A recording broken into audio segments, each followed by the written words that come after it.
This is the And Chill podcast, where we talk all things movies, TV, and chill.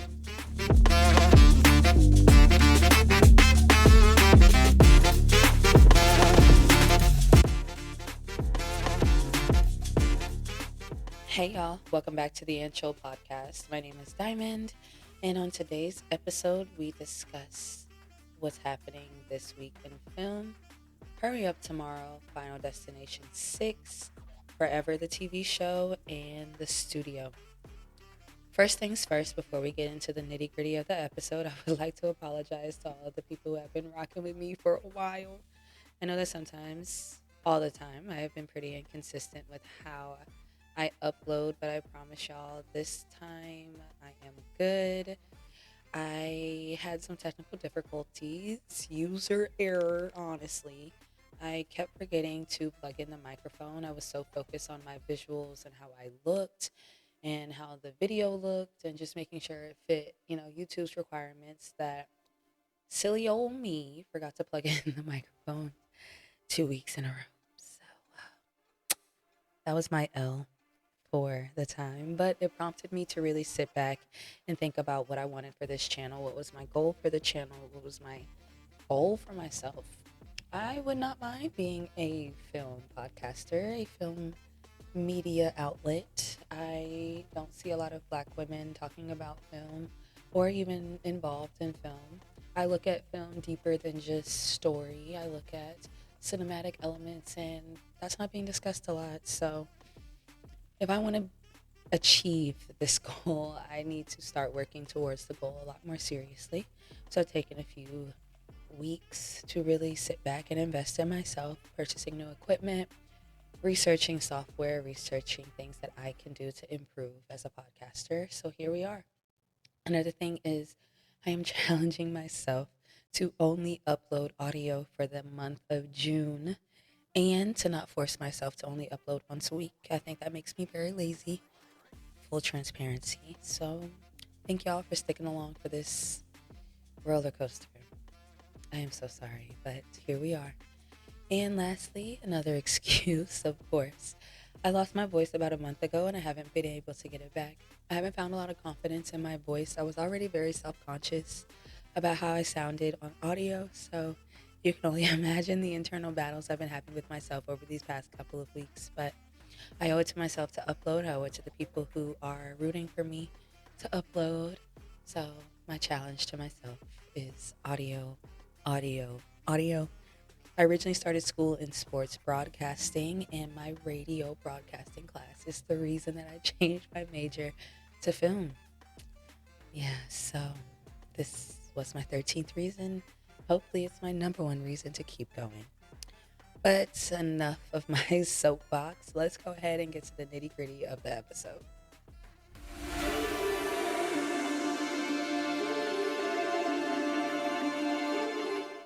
Today is Tuesday, June 3rd, and this is what's happening in the film world news. Yesterday, Amazon Prime announced that Gen V will return September 17th. Y'all, I love Gen V. If you go back through my YouTube, you see that I have an episode talking about Gen V. It was during my movies and makeup series. Oh my gosh, y'all, I'm so excited. I am also very excited with the route that they are taking for this. It is so different. I always felt like, wait a minute. Now that I'm thinking about it, Seth Rogen is 50% of this episode, so shout out to him for being a cinematic genius. But this season, also known as sophomore year, takes a huge turn from season one. We meet a new dean named Cypher. We have never met him before, so I'm interested to see how he kind of affects Godolkin in positive and negative ways. We also see that the Godolkin students are now slowly but surely becoming soldiers. They are fighting against the humans, anti-human, and I kind of feel like this is coming from Homelander's stance. So interested to see what's going on with that. I don't want to dive too deep into the trailer because it's only been 24 hours. But on the next episode, I am going to really dissect the trailer piece by piece and make some predictions and kind of interact with y'all. If you're not following my Instagram, I will put it in the show notes and I will link it somewhere. Somewhere. That sounds ridiculous. I'm so used to YouTubing. Oh my God, I'm so used to YouTubing. That is my problem. I would just put it in the show notes. Okay. So just pay attention to the show notes. And if you don't follow me on social media, I'll put those links in all of the show notes, y'all. It's an adjustment period. So please bear with me. Another thing that I really liked about the trailer is that Compound B is now celebrated. We are celebrating the blue that's going through our veins. I really love that line. I really love that scene within the trailer. And last but not least, Chance Perdomo, who played Andre Anderson in Gen B, passed away tragically in a motorcycle accident March 2024 in between filming. And they choose to celebrate his character in such a powerful way. His death is a plot point of this season, and I don't want to dive too deep. Go ahead and watch the trailer. We'll discuss it on next episode. But I just love the show. I can't wait to see it, and I just really appreciate the way that they are celebrating Chance moving forward.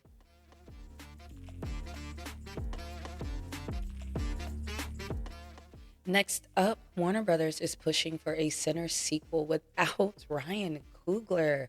I am not sure who up in Warner Brothers felt like that was a good idea, but bad move. The movie is already fine being a standalone project. Coogler has already completed the story. He does not want this to continue.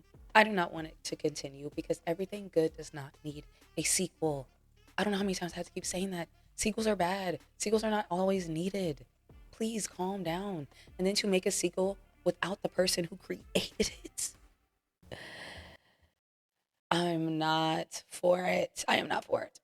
But I wouldn't mind a spinoff that focuses solely on the Choctaw vampire hunters because that is the one piece of the movie that I did not have closure on. They came and went. Where do they go? What are they doing? I wouldn't mind following their journey as well, but a sequel and a prequel and or a prequel, it just does not feel necessary at all.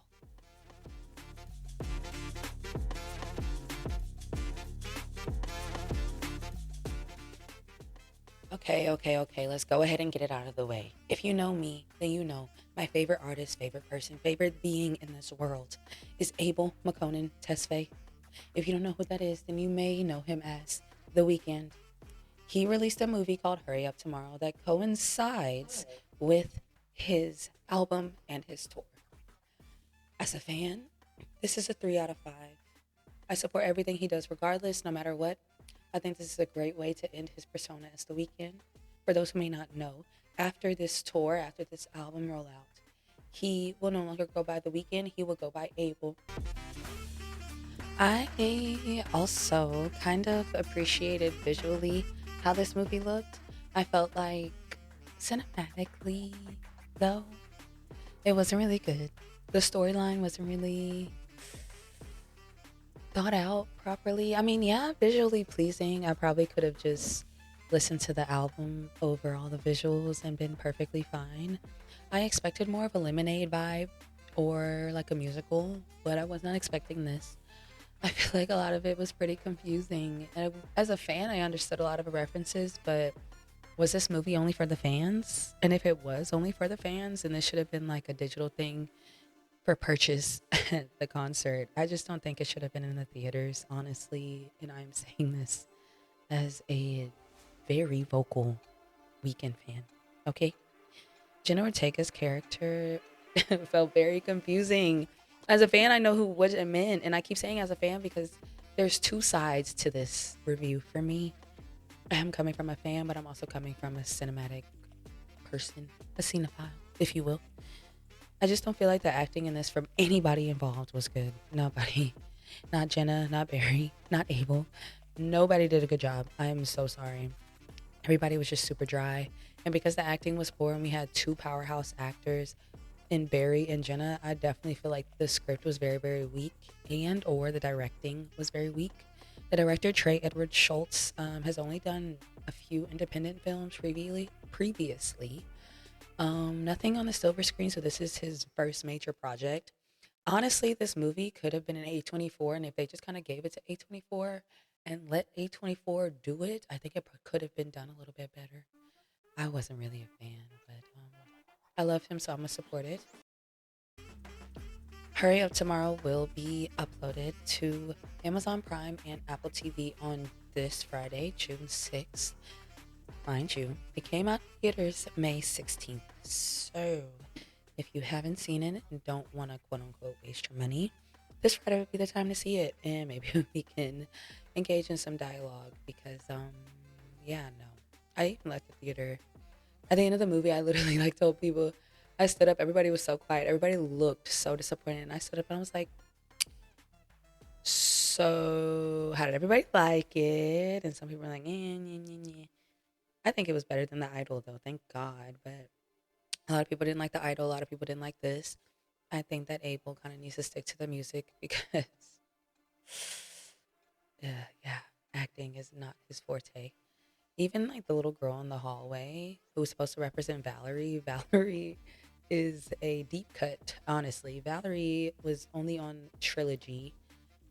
It's a transition song between the two albums, but The Weeknd has been very vocal about not wanting people to listen to Trilogy as a completed piece, but to listen to each mixtape as an individual. So people really haven't really heard the song Valerie. So yeah, I'm not. I just really wanted more for this film. I wanted more. It has super poor ratings on Rotten Tomatoes, 14% from verified critics and 64% from audiences. That 64% could honestly just be fans. Honestly, the letterboxd reviews are absolutely horrible as well. I just, man, Abel. But I can't blame him 100%. I truly blame the directing. I actually can't blame The Weeknd because he wrote it too. Yeah, let's stray away from artists creating their own movies about their own life. I'm sorry. I love you though, Abel.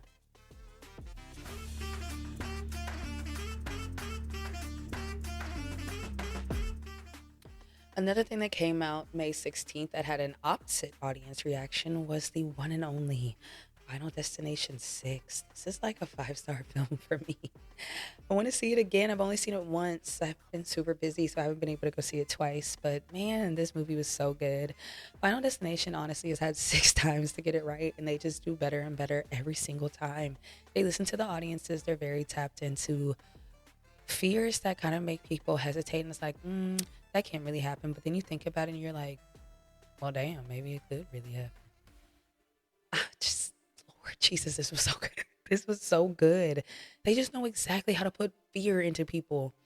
Like the trash can scene. Like, I've never thought about getting hit in the head with a ball and falling into a trash, and the trash gets picked up by the trash truck at the exact same time, crushing me to death. I just never think about that. But I do think about the MRI machine a lot. I think about that a lot. But even like the way that they kind of hedge you the whole time, like all the little things that be happening that is super irrelevant, not super irrelevant to the death, but okay. If you haven't seen it, I'm so sorry. This is going to be a spoiler, but I can't talk about this scene without spoiling it. The two brothers, I really don't remember their names. I only saw once, but the two brothers, they were like trying to break the curse because you had to kill somebody in order to stop the curse. But death does not like when you F with it. So what they were trying to do essentially, the brother had a peanut allergy, so they were trying to purchase peanuts from a snack machine, and the snack machine, like the little spring had broke and almost bust through the glass, so it made them jump. It made us jump too, honestly. And then you don't really think about it after the fact because they move on to something else. And then they're in the MRI room, and anybody who's had an MRI, you got to take off all your metals because it's a big ass magnet at the end of the day. And you take off your medals or whatever. So they have a bunch of medals. They have a wheelchair in the room. The machine, like something fell and made the magnet extra high. But one thing that happened was the spring from the vending machine had came and went clean through one of the brothers' like heads or something. I don't really remember. One brother got sucked into the machine because the wheelchair had pulled him into the. It was just so crazy. But I honestly think that the craziest death was actually the ending death. If you haven't seen it, I like, oh, you know, I don't even care. I've already spoiled it for y'all. So, I mean, you know, you've had a while. It's June 3rd and it came out May 16th. Why are you not going to the movies, bro? But the ending just felt so funny because they were really so happy. Like, they were so happy. They thought that they broke the curse. They thought that everything was everything. Nothing was going wrong. And then you have like the doctor just really like explain like, yeah, I mean like he did CPR, but like if you were he was able to resuscitate you, then you weren't really dead. So the siblings kind of look at each other like, what the f? What do you mean we weren't dead?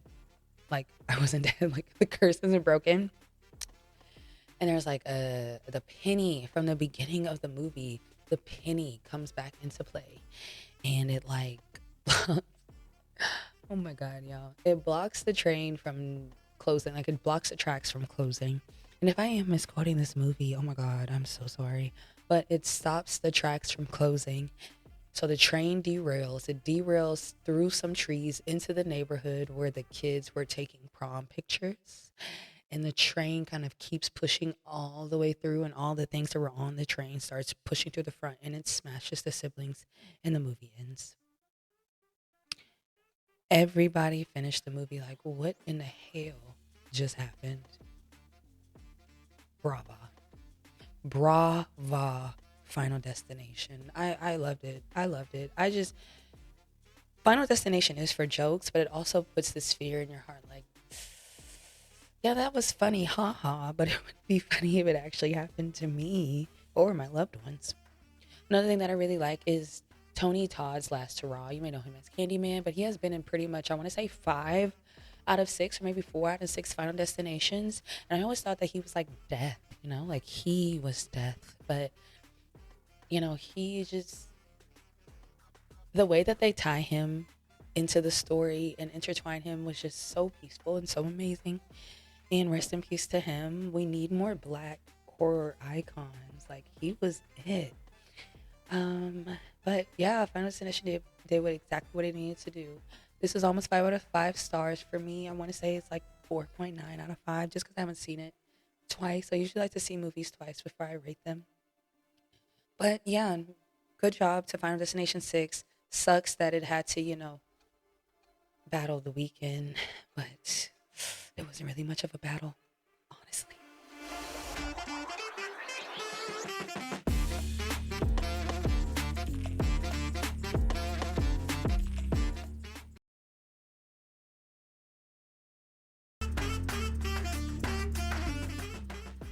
Moving into the TV show portion of the episode, I have 2 TV shows for today. Forever, which is a Netflix show. It's a adaptation of the Judy Blume novel of the same name, but this focuses on black people. Oh my god, a young black love. It just makes me so happy. I was watching the entire episodes like just like, oh my god, little kids like blocking each other after arguments, reconnecting from when you were younger, like just little puppy love. It's just such a positive depiction, such a positive depiction of young black love and healthy black marriages too.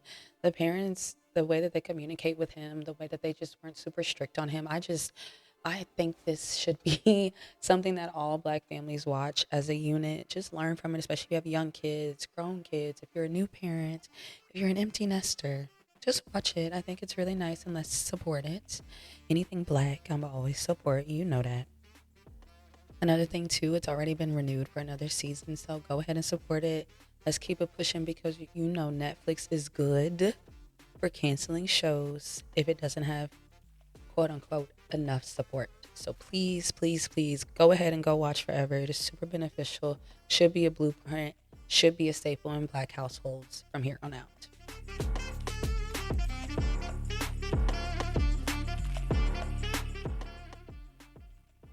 Wrapping up the episode by talking about The Studio, which is on Apple TV. Started off the episode talking about Seth Rogen, finishing the episode talking about Seth Rogen. Seth Rogen is honestly, he's always been, to me, one of the funniest people I've watched growing up. Everything that I've watched him in has been comical in the best way. He is so down to earth, he is so open minded. And The Studio just really I don't know. I feel like it provides a funny insight on things that really do happen in the film world, from the casting, the whole fact that the running joke of the season. Well, yeah, I guess of the season because the season finale has already been posted, but of the season was the Kool Aid Man and the Kool Aid Show and the Kool Aid movie and casting the Kool Aid and how Ice Cube is the Kool Aid Man. Then there's this episode with Zac Efron, and it's a really fun show. And if you just want to laugh, it's not like depressing.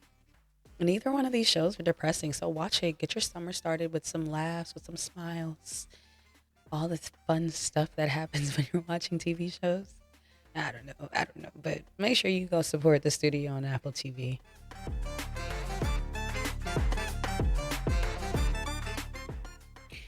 And that'll be all for today's upload. Thank y'all so much for sticking through. Wow, this was actually fun. It was actually a lot easier than filming because I didn't have to like stress about how I looked or if I was over talking with my hands. But here we are. Next week, well, next episode, which hopefully I can upload Friday, I will be talking about Lilo and Stitch, Mission Impossible, and The Karate Kid. I'm saying hopefully because if I don't go watch those movies between now and Friday, I will not be able to make one. So between Friday and Saturday, I'll have an upload. But once I watch all three of these films, I will upload them ASAP, ASAP, ASAP. Even if I have to record piece by piece of this podcast after each watch just to ensure that I am consistent with uploading, I will do that. But until next time, have a wonderful next few days and make sure that you tap into your inner cinephile. Go watch a movie this week. Go watch a TV show this week. Go tap into something you never watched before. I don't know, but that's all for today. Bye, y'all.